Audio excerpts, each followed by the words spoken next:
Il existe une certaine fatigue qui ne vient pas du manque de sommeil. Elle est ancrée dans vos os, derrière vos yeux, dans ce creux de votre poitrine où la joie est censée résider. C'est le genre de fatigue que ressentait Musa en rentrant chez lui. Il avait travaillé 18 heures d'affilée.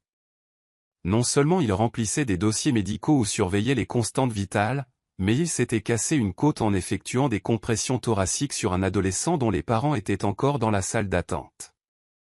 Il avait constaté le décès de 3 personnes. Il en avait rapporté 2. Il avait du sang séché sur ses manches et l'odeur d'antiseptique était incrustée dans sa peau. Ce que Musa désirait, ou plutôt n'avait pas besoin, c'était une douche, un repas tranquille et peut-être 4 heures de sommeil avant de retourner à l'hôpital le lendemain matin. C'était tout. C'était tout ce qu'il souhaitait. Alors, quand il s'est garé dans l'allée et que sa clé ne rentrait pas, son cerveau n'a même pas réussi à comprendre au début. Il la retourna, la secoua, la fixa comme si elle allait s'excuser. Puis la porte s'ouvrit. Sa belle-mère se tenait là, en pantalon de yoga et débardeur taché de vin, tenant son téléphone d'une main et une attitude de l'autre. « Oh, dit-elle, comme si elle avait oublié son existence. Tu es rentré tôt. » Derrière elle, sa demi-sœur était allongée sur le canapé, vêtue de son sweat à capuche, et regardait TikTok comme si elle était chez elle. Son petit ami, qui n'avait pas travaillé un seul jour depuis son emménagement, était à moitié en train de manger un paquet de chips que Musa avait acheté. « La clé ne marche pas, dit Musa. « Exact, répondit-elle. On a changé les serrures. Le loyer a augmenté. Tu veux rester ici? C'est 26 000 $ de loyer impayé, plus les charges. Ta sœur a besoin de vacances et, franchement, tu es médecin. Tu peux te le permettre. » Elle l'a dit comme si elle lui rendait service. Musa se tenait là, son sac de sport à la main, ses chaussures collées au paillasson. Il resta silencieux un instant. Il la regarda simplement. Vraiment. La femme que son père avait épousée alors qu'il apprenait encore à se raser, celle qui lui avait dit de l'appeler Adama parce que, belle-mère, sonnait trop formel, mais qui ne l'avait jamais traité comme un membre de la famille. Papa approuvait-il, demanda Musa. Elle sourit. Ton père est à l'étranger. C'est ici que je vivrai quand il sera parti. C'est moi qui fais les règles. Musa regarda par-dessus elle dans le salon. Ses vieux manuels étaient empilés par terre, toujours à l'endroit où il les avait laissés. Son nom figurait encore sur certaines factures. Il les avait payés le mois dernier. Compris, dit Musa. Il hocha la tête, se retourna et retourna à sa voiture. Il ne claqua pas la portière. Il ne cria pas. Il venait de partir dans la nuit. La douleur dans sa poitrine était plus vive que toutes ses journées de travail. Il dormait dans la salle d'appel de l'hôpital, sur un matelas en plastique enveloppé dans une couverture rugueuse qui sentait le désinfectant. Et tandis qu'ils dormaient d'un sommeil agité et superficiel, ils célébrèrent, trinquant probablement avec du vin en bouteille à leur idée géniale de l'extorquer. Peut-être que Fatima en avait parlé en ligne, sur TikTok avec une légende mesquine expliquant que les profiteurs ne sont pas toujours récompensés. Ce qu'ils ignoraient, c'est que Musa attendait ce moment depuis des années. Le lendemain matin, alors qu'il dormait encore, probablement en proie à la gueule de bois et au délire, il revint en voiture, frappa une fois, puis déposa l'enveloppe au centre du paillasson, là où elle serait sûre de la voir. Puis il se gara au bout de la rue et attendit. 15 minutes plus tard, pile à l'heure, car elle vérifiait toujours le perron vers 9h30, la porte d'entrée s'ouvrit en grinçant. Adama émergea en pantoufles duveteuses, tenant une tasse sur laquelle était écrit « Maman numéro 1 » en paillettes écaillées. Elle se pencha, ramassa l'enveloppe, l'ouvrit et hurla. Pas un halètement brusque, pas un cri de surprise. Un cri strident, déchirant, annonçant la mort d'une personne. Des lumières s'allumèrent dans la maison d'en face. Un chien se mit à aboyer. Les rideaux bougèrent. Les voisins sortirent. Depuis sa voiture, Musa vit son visage se tordre de rage, de panique, de confusion, comme si on venait de lui annoncer la fin du monde. Elle appela sa fille. Fatima sortit en titubant, plissant les yeux sous le soleil, jeta un coup d'œil au journal et se mit à crier. Musa ne bougea pas, ne sourit pas, ne broncha pas. Il attendait, car ce n'était que le début. Il pensait que cette maison était sûre. Enfant, c'était l'endroit où il courait après l'entraînement de foot, après l'école, après les chagrins d'amour et les éraflures. Le réfrigérateur contenait toujours du Gatorade d'orange. Son père sentait toujours légèrement le savon et le gel hydroalcoolique. Il rentrait tard, mais il réussissait quand même à s'asseoir à côté de Musa pendant ses devoirs, s'endormant avec une revue médicale sur les genoux. Sa mère gardait la maison au chaud, au sens propre comme au sens figuré. Elle aimait jeter des couvertures, des bougies à la cannelle et faire des câlins trop longtemps. Puis elle est morte. Musa avait 12 ans lorsque l'accident de voiture s'est produit. Un instant, elle récupérait des cadeaux pour son anniversaire. L'instant d'après, elle avait disparu. Son père n'a pas pleuré à l'enterrement. Il a tenu bon pour Musa. Mais Musa se souvenait de la force avec laquelle il s'était agrippé à son épaule sur le banc, comme si s'il lâchait prise, ils s'effondreraient tous les deux. Pendant un temps, ils étaient seuls, deux personnes flottant dans le même canot de sauvetage, faisant de leur mieux pour ne pas le faire tanguer. Puis arriva Adama. Musa avait 15 ans lorsqu'ils se marièrent. Elle avait une fille, Fatima, qui avait son âge, mais elles étaient très différentes. Fatima était le genre de fille qui appelait les adultes par leur prénom et pensait que cela la rendait plus mature. Elle écoutait de la musique à fond dans la cuisine, levait les yeux au ciel et avait un nouveau téléphone tous les 6 mois. Musa était le plus discret, le plus studieux, le plus étrange selon elle. Son père a été déployé la même année. Un contrat à long terme à l'étranger dans le cadre d'un programme médical militaire. Il a dit que c'était temporaire, qu'il serait de retour avant que Musa ne s'en aperçoive, qu'Adama tiendrait le fort. Adama n'a rien retenu. Elle a juste pris le pouvoir. Du jour au lendemain, tout a changé. Les plaids ont disparu. Les bougies à la cannelle ont été remplacées par des bougies à la lavande stérile. La photo encadrée de sa mère avait disparu du couloir. Personne n'en parlait. Musa se souvenait avoir demandé un jour s'il pouvait la garder dans sa chambre. Adama le regarda comme s'il avait demandé à accrocher un animal écrasé au mur. « Tu ne crois pas qu'il est temps qu'on passe à autre chose ?» Ce qu'elle voulait dire, c'est « Tu ne crois pas qu'il est temps que j'efface complètement ta mère ?» Musa garda la tête basse, se concentra sur ses études, entra tôt à l'université, en prépa médecine. Il fit tout ce qu'il put pour rester hors de la maison, stage, job d'été, tout.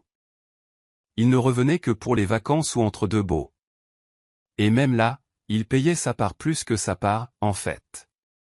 Il payait les courses, partageait les charges, réparait le lavabo qui fuyait dans la salle de bain du rez-de-chaussée quand Adama refusait de faire appel à un plombier. Elle ne l'a jamais remercié. Fatima a accueilli son petit ami à la maison quand ils avaient 19 ans. Il était plus âgé, tatoué, sans emploi et, selon Adama, incompris. Il a pratiquement emménagé chez eux, a mangé leur nourriture, a joué à des jeux vidéo à plein volume, sans jamais débourser un centime. C'est de la famille, a dit Adama. C'est drôle que Musa n'ait jamais été appelé comme ça. À la fin de ses études de médecine, Musa avait cessé d'espérer qu'on le traiterait un jour équitablement, mais il continuait à payer les factures et à aider. Il ne voulait pas de drame. Il ne voulait pas de confrontation. Il voulait la paix. Et il pensait que s'il était assez généreux, assez calme, il le laisserait tranquille. Ils ne l'ont pas fait. Dès que Musa a commencé à gagner un vrai salaire, c'était comme si quelqu'un avait appuyé sur un bouton. Soudain, toutes les conversations à table tournaient autour de l'argent. Adama lançait des commentaires passifs-agressifs sur le coût d'élever des enfants et sur le fait qu'il avait vécu gratuitement là-bas pendant si longtemps. Puis, la passivité est devenue plus agressive. Elle a commencé à lui demander s'il envisagerait de contribuer un peu plus, même s'il payait déjà plus que les autres. Elle a mentionné que Fatima n'avait jamais eu de vraies vacances et qu'elle méritait une pause. Puis, un soir, alors qu'il faisait chauffer au micro-ondes les restes qu'il avait achetés, elle lui a carrément demandé de payer le loyer de toutes les années où il avait vécu sous son toit. Fatima a répondu depuis le canapé. C'est juste. Tu es médecin maintenant. Musa ne répondit pas. Il resta planté là, à regarder les lasagnes tourner lentement au micro-ondes, pensant à quel point c'était surréaliste de se faire arnaquer financièrement dans sa propre cuisine. Quelques jours plus tard, les serrures ont été changées. C'est là qu'il leur a remis la lettre. Elle n'était pas en colère. Ce n'était pas une question d'émotion. C'était juste une question d'affaires, un avis d'expulsion propre et officiel, agrafé à une copie de l'acte de propriété portant son nom. Ce qu'ils ignoraient, ce qu'ils n'ont jamais demandé, c'est que la maison lui avait été légalement transférée à ses 21 ans. Son père l'avait achetée avant d'épouser Adama. Il en était le propriétaire absolu, et il l'avait offert à Musa en fiducie, discrètement, sans lui en parler, au cas où il lui aurait dit « Je veux que tu sois protégé, quoi qu'il arrive ». Musa ne s'en est jamais vanté, ne s'en est jamais servi comme moyen de pression. Il a continué à payer ses factures, à jouer les gentils, pensant qu'un jour, peut-être, il le traiterait comme un membre de la famille. Au lieu de cela, ils ont changé les serrures et exigé $26 000. Il leur a donc donné 30 jours pour partir. Ils l'ont mal pris. Dès qu'Adama a vu la lettre, son cri a résonné dans toute la rue. Fatima a couru, lui arracha les papiers des mains et cria quelque chose qu'il n'entendit pas depuis la voiture. Mais à en juger par son expression, ce n'était pas un merci. Ils n'y crurent pas. On va appeler un avocat, l'entendit-il dire plus tard dans un message vocal. C'est un faux. Vous avez fait falsifier ce document. Tu te crois intelligent, mais tu ne le es pas. Puis les textos sont arrivés. Comment as-tu pu nous faire ça? C'est une trahison. Après tout ce que nous t'avons donné, ton père en sera informé. Musa ne répondit pas, car cette maison n'avait jamais été la leur. Il n'aurait jamais imaginé qu'un jour il cesserait de faire semblant. Entre-temps, il a dormi chez un ami de la fac de médecine, Alsmin. Le genre de type qui avait toujours de la poudre de protéines dans son mixeur et qui ne posait jamais trop de questions. Musa lui a expliqué l'essentiel, les problèmes familiaux, la situation temporaire. Alsmin lui a proposé la chambre d'amis, lui a tendu une couverture et lui a dit « Super. Ne me vole pas mes chaussettes. » Les appels n'ont pas cessé. Adama, Fatima, même le petit ami, tous se relayaient pour culpabiliser. Tu vas vraiment virer ta propre famille? On s'est occupé de toi quand personne d'autre ne l'a fait. Après tout ce qu'on t'a donné, ce qui était drôle, car Musa s'est creusé la tête et ne se souvenait pas d'une seule fois où Adama lui avait donné quelque chose sans condition, un regard noir ou une remarque indirecte. À moins de compter l'anxiété qu'elle exprimait sans retenue, Musa ignorait les appels. Il laissait les textos s'accumuler. Il pensait qu'il s'enflammerait pendant quelques jours, puis se tairait. Faux. Adama a changé de tactique. Elle est allée sur Internet. 2 jours plus tard, une vague publication est apparue sur Facebook. C'est un triste jour quand quelqu'un que vous avez élevé vous tourne le dos. Certaines personnes oublient qui les a nourris toutes ces années. Un truc subtil, digne d'un Pulitzer. En quelques heures, ses amis du lycée étaient dans les commentaires avec des mains jointes et des émojis de vin. Fatima a rejoint le groupe avec un TikTok disant « Point de vue, ton frère te met à la porte parce que tu lui as demandé de payer un loyer pour une fois dans sa vie. » Elle a ajouté un visage triste et un extrait audio tendance pour plus de piquant. Musa a reçu des SMS de proches dont il n'avait pas eu de nouvelles depuis des années. Tout va bien avec Adama? Elle dit que tu es agressif. Elle a parlé d'avocat. Que se passe-t-il? Il n'a pas répondu non plus. À la place, il a envoyé à son avocat un dossier, une copie de la fiducie, un acte de transfert, un avis d'expulsion, des captures d'écran de la publication Facebook d'Adama et du TikTok de Fatima. Puis il ouvrit un nouveau dossier intitulé « Preuves » et commença à tout sauvegarder. Les preuves s'accumulaient, et il documentait tout. Pendant des jours après la lettre, Adama rappela. Cette fois, il décrocha. Alors, tu le fais vraiment, dit-elle en sautant, bonjour. C'est moi. Tu le regretteras. Cette maison était un cadeau pour cette famille.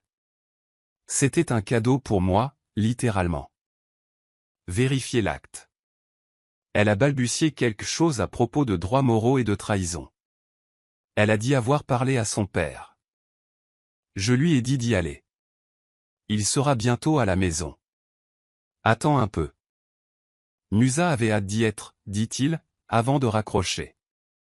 En vérité, il lui avait déjà parlé. Son père avait appelé le soir même après l'envoi de la lettre d'expulsion. Il semblait fatigué, pas confus, pas en colère, juste calme. Je m'attendais à ce que ça arrive, dit-il. Tu le savais. Je ne savais pas qu'ils allaient te bloquer, mais je savais qu'ils allaient trop loin. J'ai entendu des choses. Il s'avère qu'il avait entendu des choses par le bouche à oreille, par des amis communs, des voisins, des gens qui avaient vu les messages en ligne et qui l'avaient contacté, inquiets. Au début, il ne voulait pas y croire, mais plus il l'entendait, plus il le comprenait. Il n'était pas seulement ingrat. Il cherchait activement à chasser Musa. Et il a fait savoir à Musa qu'il était à ses côtés. Il n'a pas dit grand-chose d'autre au téléphone. Envoie-moi juste les documents. Je m'en charge. Et Musa le croyait. Mais Adama, non. Elle pensait pouvoir encore s'en sortir par le bluff. Une semaine avant la date limite d'expulsion, Musa reçut un autre SMS. On ne part pas. Ce n'est pas légal. Je suis sa femme. Cette maison est à moitié à moi. C'est alors qu'il envoya la lettre officielle suivante, par l'intermédiaire de son avocat, par courrier recommandé. Elle expliquait la fiducie. Elle précisait que la maison était la propriété propre de son père, achetée avant le mariage, et qu'il avait le droit légal de la donner à Musa. Les documents étaient clairs. La fiducie était sans faille, sans erreur, juste des faits. Musa s'attendait au silence. Au lieu de cela, ils ont redoublé d'efforts. Fatima a réalisé un autre TikTok. Cette fois, elle pleurait devant la caméra, expliquant que son frère maléfique les jetait à la rue. Adama a publié un autre statut Facebook dramatique. Certains oublient d'où ils viennent. Nous lui avons tout donné. Maintenant, il veut qu'on soit sans abri. Musa a fait une capture d'écran et l'a ajoutée au dossier de preuve. Le même jour, il a reçu un appel d'une voisine, une gentille dame âgée qui faisait des biscuits quand ils étaient enfants. Ils ont dit aux gens que tu avais falsifié l'acte, dit-elle, inquiète. Ce n'est pas grave, répondit Musa. Je ne suis pas là pour gagner sur Facebook. Je suis ici pour récupérer ma maison. Et puis, la cerise sur le gâteau, c'est arrivé. 3 jours avant la date limite, il est allé à sa voiture après une longue journée de travail et a vu un morceau de papier collé sur son pare-brise. Une note imprimée, mal tapée. Si vous continuez, nous ferons en sorte que tout le monde sache qui vous êtes vraiment. Ne nous testez pas. Pas de signature, juste de la lâcheté et du désespoir. Musa sourit, prit une photo et l'ajouta au dossier. Car c'est ça, les menaces. Quand on a déjà perdu patience, sérénité et tolérance, il n'y a plus rien à menacer. Laissez-les parler, laissez-les publier, laissez-les crier. Il avait le droit, il avait la loi, et surtout, il en avait assez. La date limite était proche, et son père aussi. La date limite d'expulsion tombait un jeudi. Musa n'avait pas dormi la nuit précédente, non pas par anxiété, mais parce qu'il était prêt. Ce genre de situation où l'on a la poitrine serrée et les pensées concentrées. Il avait fait imprimer les documents. Il avait l'avocat en attente. Et sa patience était enfouie au plus profond de lui-même, sous 6 ans de silence. Ils n'avaient pas fait leur bagage. Bien sûr que non. Les rideaux étaient toujours tirés. La voiture du petit ami de Fatima était toujours garée dans l'allée. Quelqu'un avait laissé une boîte à pizza sur le porche, comme si ça allait l'effrayer. À 10 heures précises, Musa arriva, pas en tenue d'hôpital, pas tout juste sorti de service. Il avait pris sa journée, portait une chemise boutonnée et s'était même coiffé. S'il voulait le voir comme le méchant, autant qu'il soit bien habillé. Il frappa une fois. Adama répondit, sans maquillage, les bras croisés. Elle n'avait pas l'air surprise de le voir, juste satisfaite. Nous ne partons pas. Alors ce sera la dernière fois que je te le demanderai gentiment. Tu crois pouvoir entrer chez ton père par la force? Musa brandit une copie de l'acte. Ce n'est pas sa maison.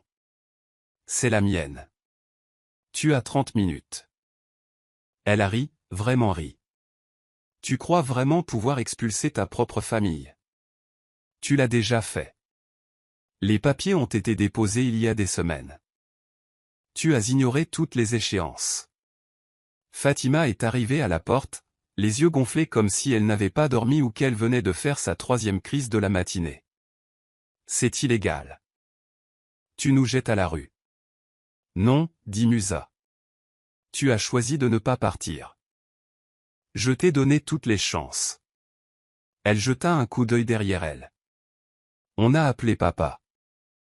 Il est en route. Bien. J'espère qu'il arrivera avant le shérif. Et juste au bon moment, une voiture s'arrêta sur le trottoir.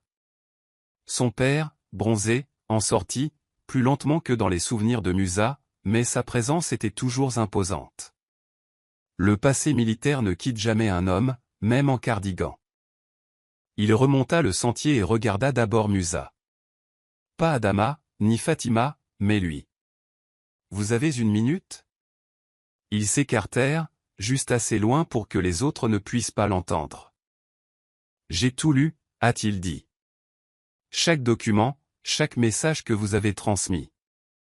Je suis désolé que cela en soit arrivé là. J'aurais dû rentrer plus tôt. C'est réglé, presque. Il hocha la tête, puis tendit une enveloppe à Musa. Qu'est-ce que c'est? Les papiers du divorce. Je les ai déposés à l'étranger. Ceci est juste la confirmation notariée. Musa fixa l'enveloppe, puis le regarda de nouveau. Elle ne s'est jamais souciée de cette famille, dit son père. Elle se souciait du contrôle, des apparences, de te saigner à blanc. Je l'ai vu trop tard, mais je le comprends maintenant. Musa n'a rien dit. Il n'en avait pas besoin.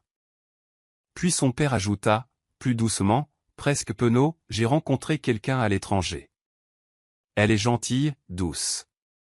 Elle me rappelle ta mère d'une manière qui me redonne l'impression d'être moi-même. Musa cligna des yeux. Je ne la remplace pas, ajouta rapidement son père. Mais je crois que je mérite aussi le bonheur. Tu le fais. Ils retournèrent vers la maison. Adama et Fatima étaient maintenant sur le porche, les observant comme des faucons survolant leur dernier rempart. Son père s'approcha le premier, calme et serein. Je sais tout, dit-il. Adama cligna des yeux. Tout? Les mensonges, les messages, les menaces, la façon dont vous avez traité mon fils. Je n'ai plus rien à vous dire. Fatima a ouvert la bouche, probablement pour laisser libre cours à son imagination. Mais il lui coupa la parole. Ce n'est pas ta maison. Ça ne l'a jamais été. Fais tes bagages maintenant.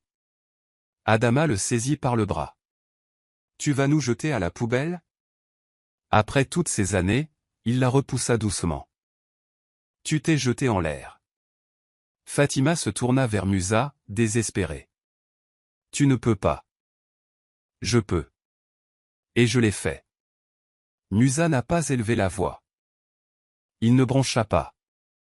Il resta planté là, tandis que deux personnes qui, autrefois, se moquaient de son épuisement et le qualifiaient de faiblesse, comprirent soudain qu'il n'était plus fatigué. Il était fichu. Ils ont essayé de gagner du temps, de protester, de dire qu'ils avaient besoin de plus de temps, que c'était injuste, qu'il avait tout gâché. Mais finalement, ils ont plié bagage. Adama est parti le premier, fourrant ses affaires dans des sacs poubelles, en marmonnant des choses comme des avocats et de la vengeance. Fatima a erré dans la maison pendant des heures, claquant les placards et pleurant au téléphone, sans succès. Au coucher du soleil, la maison était silencieuse. À minuit, elle était de nouveau à lui. Musa marchait de pièce en pièce, pieds nus, toutes les lumières allumées, non pas parce qu'il avait besoin de voir, mais parce qu'il le pouvait. Car pour la première fois depuis des années, l'espace ne lui semblait pas un piège. Il lui donnait l'impression d'être chez lui. Aucune tension entre les murs. Aucun faux sourire à table. Aucune culpabilité d'exister. Juste le silence, juste la paix.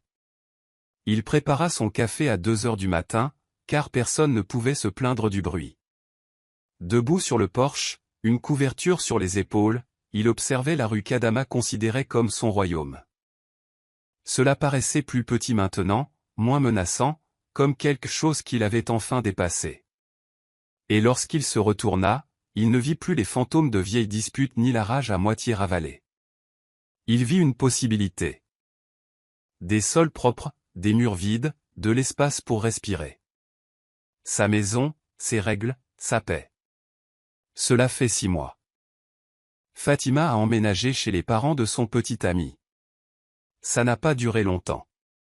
D'après ce que Musa a entendu, ils les ont tous deux mis à la porte au bout de quelques semaines, à cause des factures, de leur comportement et de leur nuit blanche à hurler sur les joueurs Xbox avec leurs casques. Adama a tenté de porter plainte. Elle a perdu. Puis elle a essayé de culpabiliser son père. Ça n'a pas fonctionné non plus. Il vit désormais à l'étranger à temps plein, plus heureux, en meilleure santé, avec quelqu'un qui le respecte vraiment. Il a confié à Musa le mois dernier qu'il ne s'était pas senti aussi en paix depuis des décennies. Quant à Musa, il travaille toujours de longues heures. Mais maintenant, quand il rentre à la maison, la clé fonctionne. Le réfrigérateur est à lui. Le silence lui appartient. Personne ne demande d'argent. Personne ne claque les portes. Personne ne prétend leur devoir d'exister. Salut les amis. Merci beaucoup d'avoir regardé jusqu'au bout. N'oubliez pas d'aimer, de commenter et de vous abonner. Au revoir.